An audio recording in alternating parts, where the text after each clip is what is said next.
नमस्कार दोस्तों। Wound healing, hair growth या आपकी सेल रिपेयर, सबके पीछे रीजन एक ही है, सेल डिवीजन।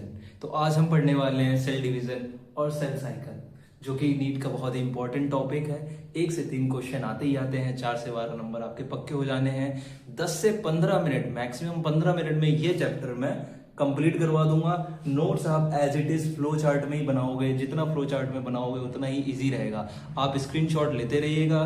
तो चलो करते हैं बैकग्राउंड नॉइजेस को इग्नोर और शुरू करते हैं अपना चैप्टर। सबसे पहले हम बात करेंगे सेल साइकिल के बारे में। तो एनसीईआरटी की माने तो सेल अपने आप को डिवाइड होने से पहले अपने आप को तैयार करता है। उसमें उसकी तैयारी में कुछ सीक्वेंस होते हैं, जैसे कि अपने आप को ग्रो करना, प्रोटीन की सिंथेसिस करना, डीएनए को रेप्लिकेट करना। तो जब ये सारे सीक्वेंस सीरियल वाइज रखे जाते हैं, इस पर्टिकुलर सीक्वेंस को कहते हैं सेल साइकिल। एनसीईआरटी में दो सेल्स की बात की गई है, एक तो ह्यूमन सेल्स, दूसरी ईस्ट सेल्स। उसके अकॉर्डिंग, एनसीईआरटी के अकॉर्डिंग या नॉर्मली सभी सेल्स का डिवाइड होने का अपना अपना टाइम होता है। जैसे कि ईस्ट सेल्स जो होती हैं वो 90 मिनट्स में डिवाइड करती हैं, जबकि ह्यूमन सेल्स 24 आवर्स में डिवाइड करती हैं। तो पर्टिकुलरली जो हम सेल साइकिल पढ़ने वाले हैं वो एक ह्यूमन सेल का है, जिसके लिए 24 घंटे चाहिए होते हैं डिवाइड करने के लिए। तो ह्यूमन सेल को नॉर्मली 24 आवर्स लगते हैं।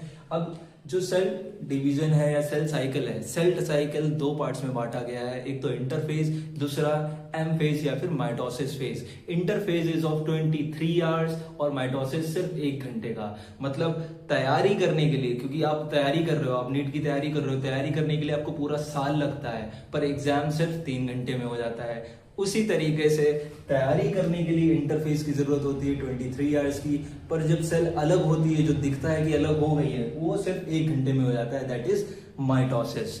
तो सबसे पहले आता है इसमें G1, then S phase, then G2 phase.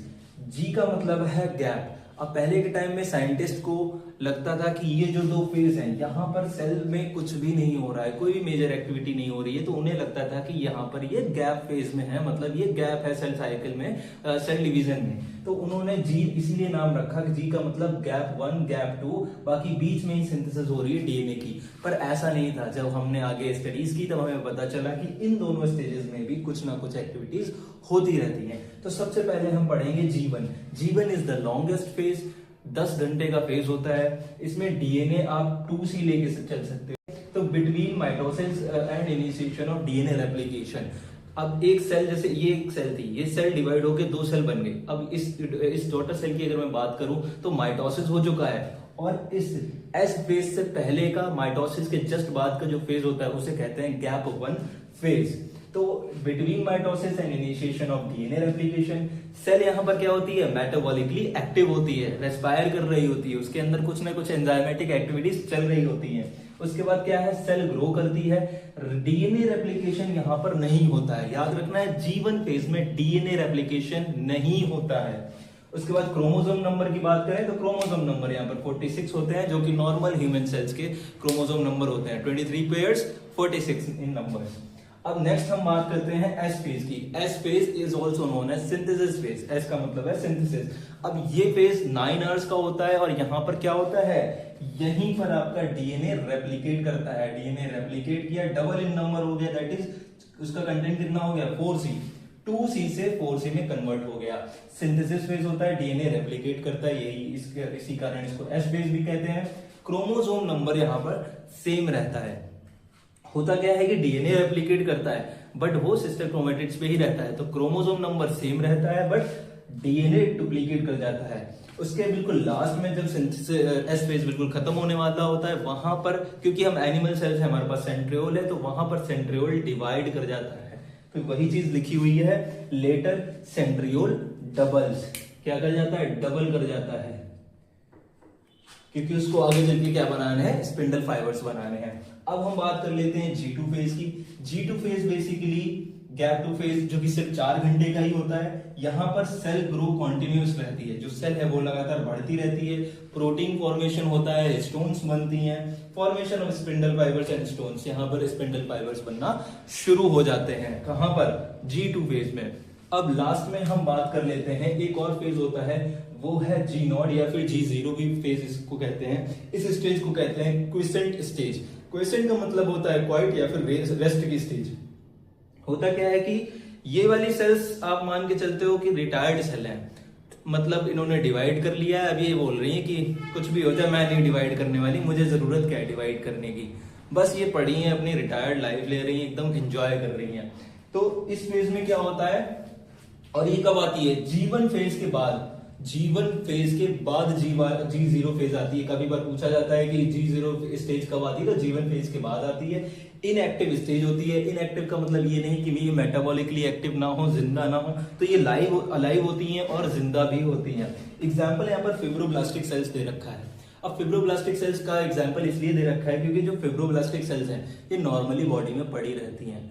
जब आपके कट लगता है, जब आपकी चोट लगती है, खून निकलने लगता है, तब ये जगती हैं कि अच्छा कट लग गया, अब तो मेरा काम शुरू हो गया। वहां पर जाके ये डिवाइड करती हैं, वो जो वुंड है आपका वो हील करना शुरू करती हैं। तो अगर आप ये सारी चीजें समझ गए हैं, मुबारक हो, आपने इंटरफेस समझ लिया है। अब नेक्स्ट बचता है अपना एम फेज, जो कि 1 घंटे का है, वो अभी मैं आगे समझाता हूं आपको। तो अब हम समझ लेते हैं पीमैट, प्रोफेज, मेटाफेज, एनाफेज और टीलोफेज। सबसे पहले आता है प्रोफेज। प्रो का मतलब है पहला और फेज मतलब प्रोफेज। तो सबसे पहले हम समझते हैं कि प्रोफेज में क्या होता है। बेसिकली जब सेल डिवाइड होने वाला होता है उससे पहले उसमें जो नॉर्मली जेनेटिक मटेरियल है वो थ्रेड लाइक स्ट्रक्चर में बिखरा पड़ा होता है। प्रोफेज जैसे स्टार्ट होता है तभी वहां पर कंडेंसेशन ऑफ जेनेटिक मटेरियल होने लगता है। तो अब जैसे ही कंडेंसेशन ऑफ जेनेटिक मटेरियल होता है वो पास आता है, क्रोमैटिन क्रोमोसोम में तब्दील हो जाता है। क्रोमोसोम यहाँ पर विजिबल हो जाते हैं। साथ ही साथ सेंट्रोमियर्स में से माइक्रोट्यूब्यूल्स रेडिएट होते हैं। मान के चलिए सेंट्रोमियर है, उसमें से छोटे छोटे रेशे, छोटे छोटे ट्यूब्यूल्स निकलने लगते हैं जिनको हम एस्टर्स कहते हैं। ऐसे ही 2 एस्टर और एक स्पिंडल फाइबर जब मिलकर आते हैं उनको, उनके ग्रुप को कहते हैं माइटोटिक अपरेटस। और साथ ही साथ प्रोफेज में इनिशियली स्टार्ट हो जाता है आपका nuclear envelope, Golgi apparatus, endoplasmic reticulum, ये क्या होने लगते हैं, डिसअपीयर होने लगते हैं। अब हम बात करते हैं मेटाफेज की। M for meta, M for middle. इसमें हर चीज मिडल पे आने वाली है। क्या होता है कि मेटाफेज में जो चीजें प्रोफेज में शुरू हुई थी वो मेटाफेज में आके कंप्लीट होने वाली हैं। कंडेंसेशन क्रोमोसोम्स का शुरू हुआ था, मेटाफेज में कंडेंसेशन क्रोमोसोम का कंप्लीट होने वाला है, कंप्लीट हो जाता है। उसके बाद वहां पर जो भी न्यूक्लियर एनवलप भी कंप्लीटली यहाँ पर डिसइंटीग्रेट हो जाता है। तो यहाँ पर नो न्यूक्लियर एनवलप आता है क्योंकि वहां से शुरुआत हुई। प्रोफेज में न्यूक्लियर एनवलप शुरू हुआ था, यहाँ पर कंप्लीटली डिसइंटीग्रेट हो जाता है। जो मॉर्फोलॉजी ऑफ क्रोमोसोम है, क्योंकि यहाँ पर कंप्लीट हो चुका है कंडेंसेशन आपके क्रोमेटिन में का, तो क्रोमोसोम बन चुके हैं। तो morphology of chromosome are best studied at metaphase. इसीलिए ये लाइन जो है ये इंपॉर्टेंट है, क्वेश्चन आ जाता है कि बेस्ट स्टेज क्या रहती है, तो मेटाफेज रहती है। क्रोमोसोम जो है वो लाई एट इक्वेटर, इसीलिए meta for M for meta, M for middle. तो इक्वेटर पर क्रोमोसोम्स इकट्ठे हो जाते हैं। अब जब क्रोमोसोम इकट्ठे हो गए इक्वेटर पे, तो होता क्या है कि जैसे ये मान के चलिए क्रोमोसोम है, क्रोमोसोम का सेंट्रोमियर ये है, इसके ऊपर डिस्क शेप स्ट्रक्चर होता है, उसको हम काइनेटोकोर कहते हैं। इसी काइनेटोकोर से स्पिंडल फाइबर्स निकलते हैं। एक स्पिंडल फाइबर यहां से निकला अपोजिट पोल पे, यहां पर गया, यहां से भी जुड़ के नीचे वाले अपोजिट पोल पे चला गया। तो ये जो स्पिंडल फाइबर्स निकल रहे हैं ये काइनेटोकोर से जुड़े हुए हैं सेंट्रोमियर के। लास्ट में अगर हम देखें इनका जो प्लेन ऑफ अलाइनमेंट रहता है एट मेटाफेज, जिस अलाइनमेंट में वो है उसको कहते हैं मेटाफेज प्लेट। नेक्स्ट हम आ जाते हैं अपने एनाफेज पे। A for ana, A for away. यहां पर क्या होता है, जो भी आपके मेटाफेज में जो भी इक्वेटर पे आए थे क्रोमोसोम्स, वो अब पोल्स की तरफ मूव कर जाते हैं। जो सेंट्रोमियर होता है वो स्प्लिट करता है, और जो सिस्टर क्रोमैटिड्स होती हैं बहनों में जुदाइयां हो जाती हैं। तो सिस्टर क्रोमैटिड्स क्या करती हैं, अपोजिट पोल पर मूव कर जाती हैं। नेक्स्ट आता है आपका telophase. T for telo, T for termination. यहां पर सारी चीजें खत्म हो जाती हैं। ये लास्ट स्टेज होती है। इसमें होता क्या है, अपोजिट ऑफ प्रोफेज। तो जो जो चीजें प्रोफेज में हुई थी उसके उल्टा यहां पर होने वाला है। प्रोफेज में कंडेंसेशन हुआ था, यहां पर डीकंडेंसेशन हो जाएगा क्रोमेटिन में का। प्रोफेज में आपका न्यूक्लियर एनवलप हटने लगा था, यहाँ पर दोबारा से रिफॉर्मेशन हो जाएगा। साथ ही साथ गोल्जी एपरेटस, एंडोप्लाज्मिक रेटिकुलम और न्यूक्लियोलस का भी यहाँ पर रिफॉर्मेशन हो जाएगा। टीलोफेज के बाद यहीं से फरो फॉर्मेशन होता है, या फिर सेल वॉल का एक सेल वॉल अगर प्रेजेंट है तो वॉल फॉर्मेशन होता है और 2 डॉटर सेल्स बन जाती हैं। साइटोकाइनेसिस कैसे होता है ये नेक्स्ट स्लाइड में समझाता हूँ। अब देखो सिंपल है, आपका कैरियोकाइनेसिस तो खत्म हो गया, मतलब डिवीजन ऑफ न्यूक्लियस तो खत्म हो गया। अब डिवीजन ऑफ सेल बचता है, मतलब बाहरी डिवीजन बचता है, वो है साइटोकाइनेसिस। अब साइटोकाइनेसिस में एनिमल सेल का अलग तरीके से डिवीजन होता है और प्लांट सेल का अलग तरीके से डिवीजन होता है। रीजन क्या है? रीजन है उनका cell wall. Cell wall is मतलब जो सेल वॉल होता है काफी टफ स्ट्रक्चर होता है। तो फिलहाल एनिमल का पहले समझते हैं। एनिमल का मान के चलते हैं ये एक सेल थी जो कि जिसके अंदर न्यूक्लियस डिवाइड हो गया और वो इलोंगेट कर गई है। अब ये इलोंगेट करके यहाँ पर से ये जो जॉइंट आपको दिख रहा है बीच से फरो बनने लगता है। फरो आप जानते होंगे, फरो मतलब एक नैरो रास्ता बनने लगता है, तो वो फरो बनने लगती है। फरो बनते बनते बनते बनते बनते बनते 2 सेल्स डिवाइड हो जाती है। इतना इजी था एनिमल सेल का साइटोकाइनेसिस। तो animal cell is represented by furrow formation in the plasma membrane. Furrow form हुई, 2 सेल अलग हो गई, दैट्स इट। अब प्लांट सेल का क्या है? प्लांट सेल में सेल वॉल है जो कि भैया बहुत ही टफ स्ट्रक्चर होता है। तो इसमें क्या होता है कि सेल ऐसे पड़ी है, सेल के बीच से वॉल फॉर्म करना शुरू होती है। बीच से एक वॉल बनती है और वो धीरे धीरे जाके क्या करती है, एडजेसेंट सेल्स में मिल जाती है। अब इस वॉल को, क्योंकि ये आगे चलकर सेल वॉल को रिप्रेजेंट करेगी, तो this wall is the precursor of cell wall and it is known as cell plate. तो ये सेल प्लेट को डिनोट करती है ये वॉल, और यही मिडल लैमेला होती है जो कि एडजेसेंट सेल्स के बीच में पाई जाती है। So this is the difference. Animal cell का साइटोकाइनेसिस फरो फॉर्मेशन से होता है, जबकि प्लांट सेल्स का सेंटर से शुरू होता है और वॉल फॉर्मेशन से साइटोकाइनेसिस होता है। सेल डिवीजन में कैरियोकाइनेसिस हुआ, 2 न्यूक्लियस बने, उसके बाद तुरंत साइटोकाइनेसिस हुआ, आपके 2 सेल्स बन गए। बट कई सेल्स ऐसी हैं जो कि न्यूक्लियस डिवाइड होने के बाद खुद डिवाइड नहीं करती और वहां पर मल्टी न्यूक्लिएटेड स्टेज आ जाती है जिसे हम सिंशियम कहते हैं। और इसका एग्जाम्पल क्या है? लिक्विड एंडोस्पर्म ऑफ कोकोनट, जहां पर मल्टी न्यूक्लिएटेड स्टेज होती है बट वो एक ही सेल के अंदर पड़े रहते हैं कई सारे न्यूक्लियस, जो कि फर्दर साइटोकाइनेसिस में रिजल्ट नहीं होता है। यार मियोसिस फर्स्ट का ना प्रोफेज फर्स्ट कंपैरेटिवली लॉन्ग भी होता है और इसमें कई सारे प्रोसेस हो रहे होते हैं। पहले तो इसके सब स्टेज ही 5 हैं, तो उसको याद कैसे रखें, फिर उन स्टेज में क्या हो रहा है वो याद रखना भी बहुत मुश्किल है। तो मैं लाया हूं आप लोगों के लिए एक शानदार ट्रिक, जिसे आप याद रखोगे तो सभी कुछ सीरियल वाइज आपको याद रहेगा। लल्लू जोया से बोला पकड़ रोको दीप चश्मा दिया। लल्लू से लेप्टोटीन, जोया से जाइगोटीन, ब्लैक कलर में सब स्टेजेस हैं, उनके अंदर क्या हो रहा है वो रेड कलर में है। तो से हो गया साइनेप्टोनिमल कॉम्प्लेक्स, बोला से हो गया बाइवेलेंट टेट्राइड, पकड़ से हो गया पेकाइटिन, रोग से हो गया रिकॉम्बिनेशन नोड्यूल, को से हो गया क्रॉसिंग ओवर, दीप से हो गया डिप्लोटीन, चश्मा से हो गया चियाजमेटा, डाया से हो गया डायाकाइनेसिस। तो अगर आपने ये याद रख लिया कि लल्लू जोया से बोला पकड़ रोको दीप चश्मा दिया, आपको सारी चीजें सीरियल वाइज याद रहने वाली।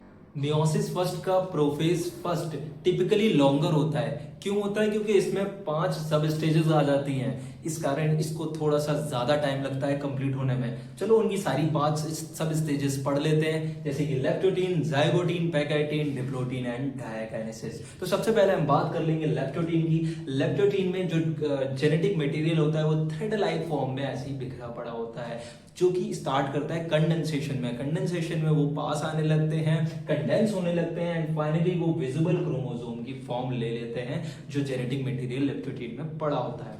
जो लेप्टोटीन स्टेज कंप्लीट हो जाती है जैसे ही विजिबल क्रोमोसोम वहां पर आते हैं, उसके बाद क्या आता है जाइगोटीन। अब जाइगोटीन का जो नाम है जाइगोट, जाइगोट कब होता है? जब 2 गैमेट को कंबाइन करते हैं। तो यहाँ पर गैमेट नहीं है, यहाँ पर आपके क्रोमोसोम्स की बात हो रही है। तो यहाँ पर दोनों क्रोमोसोम पास में आते हैं, उस प्रोसेस को, उस पेयरिंग की प्रोसेस को सिनेप्सिस कहते हैं एंड बीच में इनके एक कॉम्प्लेक्स फॉर्म होता है जो इनके पेयरिंग में हेल्प करता है, उसको कहते हैं साइनेप्टोनीमल कॉम्प्लेक्स। ये जो जिप लाइक स्ट्रक्चर आपको दिख रहा है इसे ही कहते हैं साइनेप्टोनीमल कॉम्प्लेक्स, और ये जो स्ट्रक्चर आपको सामने बना हुआ है इसी स्ट्रक्चर को बाइवेलेंट स्ट्रक्चर कहते हैं। तो ये मार्क करता है जाइगोटीन की प्रोसेस यहाँ पर खत्म होती है। देन हम एंटर करते हैं पैकाइटीन में। अब pachytene is a very important process, क्योंकि यहीं पर आपका वेरिएशन आने वाला है, यही वो प्रोसेस है, यही वो स्टेज है जहां पर आपका जो जेनेटिक मटेरियल है वो एक्सचेंज होने वाला है। तो होता क्या क्या है वो मैं आपको बता देता हूं। पैकाइटीन में क्योंकि सबसे साइनेप्टोनीमल कॉम्प्लेक्स आ चुका है, तो वो जो क्रोमोसोम है वो पास पास आ चुके हैं। अब यहाँ पर होने वाला है क्रॉसिंग ओवर। तो जिस साइट से क्रॉसिंग ओवर होती है, मान लीजिए ये इस क्रोमोसोम की साइट है और ये इस क्रोमोसोम की साइट है, यहाँ पर से क्रॉसिंग ओवर होनी है, तो इस साइट को कह देते हैं रिकॉम्बिनेशन नोड्यूल्स। यहाँ पर इलेक्ट्रॉन्स, ये एरिया जो होता है वो इलेक्ट्रॉन डेंस एरिया होता है और यहीं पर से क्रॉसिंग ओवर होती है। तो जो ये एरिया आपको दिख रहा है इसको रिकॉम्बिनेशन नोड्यूल कह देंगे। एंड इस प्रोसेस को जहां पर जेनेटिक मटेरियल एक होमोलोगस क्रोमोसोम से दूसरे क्रोमोसोम में ट्रांसफर हो रहा है through their non sister chromatids, उस प्रोसेस को हम क्रॉसिंग ओवर कह देते हैं। पूरी प्रोसेस जो रहती है क्रॉसिंग ओवर की वो एक एंजाइम से मेडिएटेड रहती है। उस एंजाइम का नाम रहता है रिकॉम्बिनेज। काफी सिमिलर नेम है प्रोसेस का, तो आसानी होगी याद करने में भी। रिकॉम्बिनेज वो एंजाइम रहता है जो इस पूरी प्रोसेस को मेडिएट करता है, इस प्रोसेस को हैंडल करता है। एक बार यहाँ पर आपकी जो क्रॉसिंग ओवर है वो कंप्लीट हो जाती है, देन हम चलते हैं आपके नेक्स्ट स्टेप पे, दैट इज डिप्लोटीन। डिप्लोटीन में क्या होता है, साइनेप्टोनीमल कॉम्प्लेक्स का एंड हो जाता है, दी एंड हो जाता है, वो डिसोल्यूट हो जाता है, वहां पर हट जाता है वहां से। देन चियास्मेटा का फॉर्मेशन हो जाता है, डिप्लोटीन में चियास्मेटा बन जाता है। देन डायकाइनेसिस आता है। डायकाइनेसिस, डाया मतलब डाई हो गया, क्या डाई हो गया, चियास्मेटा डाई हो गया। तो यहाँ पर डायकाइनेसिस में चियास्मेटा आपका खत्म हो जाता है और स्पिंडल फॉर्मेशन होने लगते हैं, स्पिंडल फाइबर बनने लगते हैं। तो अब माइटोसिस और मियोसिस में डिफरेंस भी समझ लेते हैं कि क्या क्या डिफरेंसेस रहते हैं। बेसिक डिफरेंसेस है, जैसे कि मैं बात करूं अगर माइटोसिस है तो ये इक्वेशनल डिवीजन रहता है, मतलब इसमें नंबर ऑफ क्रोमोसोम सेम रहते हैं। अगर डिप्लॉइड सेल्स जो अगर एक सेल डिवाइड हो रही है तो वो डिप्लॉइड सेल डिप्लॉइड में ही कन्वर्ट होगी, इसमें क्रोमोसोम नंबर कम नहीं होंगे। अगर रिडक्शनल डिवीजन की बात करें तो यहाँ पर डिप्लॉइड से हैप्लॉइड सेल बन जाती है, जो क्रोमोसोम नंबर होते हैं वो कितने हो जाते हैं, आधे हो जाते हैं। अब क्योंकि यहाँ पर माइटोसिस में कोई भी क्रॉसिंग ओवर नहीं हो रही है, कोई भी जेनेटिक मटेरियल यहाँ पर आपका डिस्ट्रीब्यूट नहीं हो रहा है, अदला बदली नहीं हो रही जेनेटिक मटेरियल की, तो यहाँ पर वेरिएशन देखना नहीं मिलता है, कोई भी वेरिएशन नहीं मिलता है, नो वेरिएशन। इसीलिए यहाँ पर जो भी बनते हैं वो क्लोन्स बनते हैं, आइडेंटिकल सेल्स बनती हैं, जैसे थी सेम टू सेम फोटोकॉपी होके निकल आती है। जबकि मियोसिस में वेरिएशन देखने को मिलता है, क्योंकि यहाँ पर क्रॉसिंग ओवर हुई है, यहाँ पर genetic material, genetic information share की गई है, अदला बदली हुई है। तो अब नेक्स्ट हम बात कर लेते हैं पी मैट की, तो प्रोफेज, मेटाफेज, एनाफेज, उसके बाद टेलोफेज। ऐसे ही मियोसिस के दो स्टेजेस होते हैं, क्योंकि यहाँ पर एक सेल दो बार डिवाइड करती है, तब जाके एक सेल से 4 डॉटर सेल्स बनती हैं। तो यहाँ पर मियोसिस फर्स्ट की चीजें लिखी हुई हैं, क्योंकि prophase first, metaphase first, anaphase first, telophase first. तो क्या क्या डिफरेंसेस रहते हैं वो अभी मैं बता देता हूँ। प्रोफेज में क्या होता है कि कोई भी क्रॉसिंग ओवर नहीं होती है, नॉर्मली कंडेंसेशन होगा, क्रोमोसोम विजिबल होंगे, बट क्रॉसिंग ओवर नहीं होती है। जबकि प्रोफेज फर्स्ट टिपिकली लॉन्गर होता है, और यहाँ पर ये मेन स्टेज है, स्पेशल स्टेज है मियोसिस फर्स्ट की, यहीं पर ये क्रॉसिंग ओवर होती है, यहीं पर से आपके जो होमोलोगस क्रोमोसोम है उनका पेयरिंग होती है। उसके बाद आ जाता है मेटाफेज। मेटाफेज में इक्वेटर पर क्या आ रहे थे, क्रोमोसोम आ रहे थे, सिंगल क्रोमोसोम जो थे वो इक्वेटर पे आ रहे थे। जबकि मेटाफेज फर्स्ट में, मियोसिस में, मेटाफेज फर्स्ट में होमोलोगस क्रोमोसोम्स या फिर बायवेलेंट जो हैं वो इक्वेटर पे आते हैं। अब एनाफेज की अगर बात करें तो एनाफेज में सेंट्रोमियर क्या किया था, स्प्लिट कर गया था, और सिस्टर क्रोमेटिड्स की जुदाई हो गई थी, अपोजिट पोल्स पे वो चले गए थे। जबकि एनाफेज फर्स्ट में क्या है, एनाफेज फर्स्ट में है कि सेंट्रोमियर स्प्लिट नहीं करता, सिस्टर क्रोमेटिड सेपरेट नहीं होती। होता क्या है, होमोलोगस क्रोमोसोम जो है वो सेपरेट हो जाते हैं। जो मेन डिफरेंस ये है कि टीलोफेज के बाद आपकी साइटोकाइनेसिस होती है और डॉटर सेल्स बन जाती हैं, जबकि टीलोफेज फर्स्ट के बाद एक स्टेज आती है इंटरकाइनेसिस, जहां पर दो डॉटर सेल्स तो बनती हैं बट उसके बाद फिर से एक और मेयोटिक डिवीजन करना पड़ता है।